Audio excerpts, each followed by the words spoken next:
Within the group today, how many of you have read the China study? Oh, one person. I have it, but I haven't read it. Oh, who said that? Read it. Absolutely read it. It's a wonderful, wonderful book. And I want to spend just a few minutes talking about that particular book. And if you do have a chance, do read the book because it's more than worth it. It was written by a man named T. Colin Campbell. And this would be worth writing down. It's called The China Study, T. Colin Campbell. He was the director, the national director of the National Cancer Research Institute in the 1990s. And it was during a time their worldwide study was conducted on the health of the world and our eating habits. So within this group, and it was the entire world, the Chinese government for the first time decided to interact with the rest of the world. And they submitted millions of patients for this study. What was important about it was we got to study people who lived in rural China. That is, the people who had no contact with the West whatsoever, and people who were eating in a manner in which they had eaten hundreds and hundreds of years before. So their diet largely consisted of very, very little meat, because meat was expensive. It consisted of no pre-processed foods whatsoever. It consisted largely of vegetables and fruits. Know it well. So they basically became the norm. That is to say, they were as we were 1,000 years ago, untouched. So we could compare their health with the health of the rest of the world and make generalizations about how does diet influence things.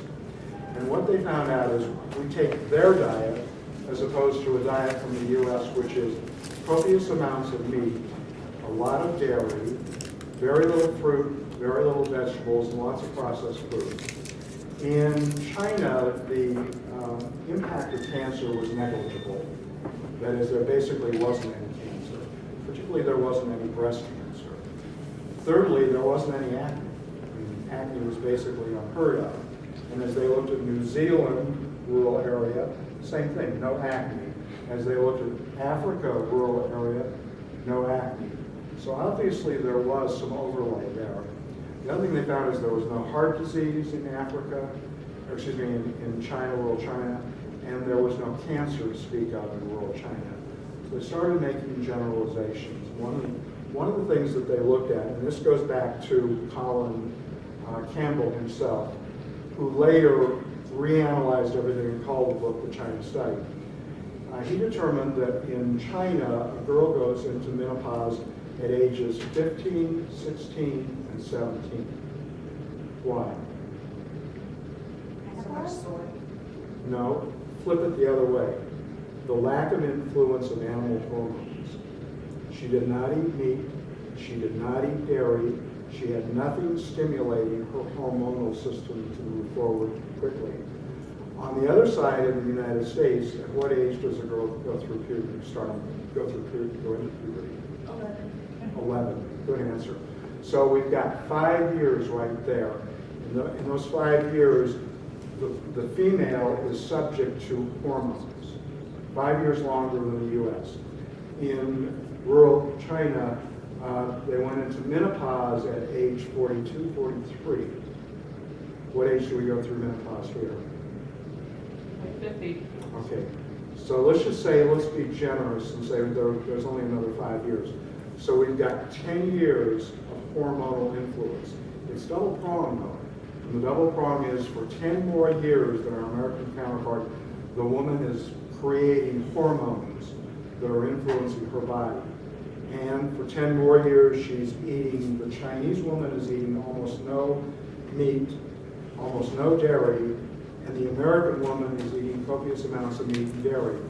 Ergo, we could say breast cancer in America is more exaggerated than anywhere else in the world.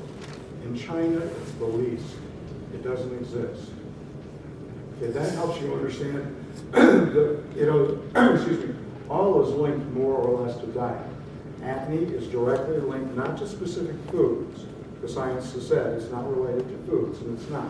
It's reflected in a lifestyle of eating. And this is why we have acne, but going right along with acne is the propensity for cardiac issues, cancer issues, a whole variety. So when you treat an acne patient who's got, let's say, mild to moderate acne, you are working with a woman who is potentially going to have cancer. When you are working with a woman who has moderate acne to severe acne, you are working with a person who is on a dead-end course, potentially great potential of having cancer or having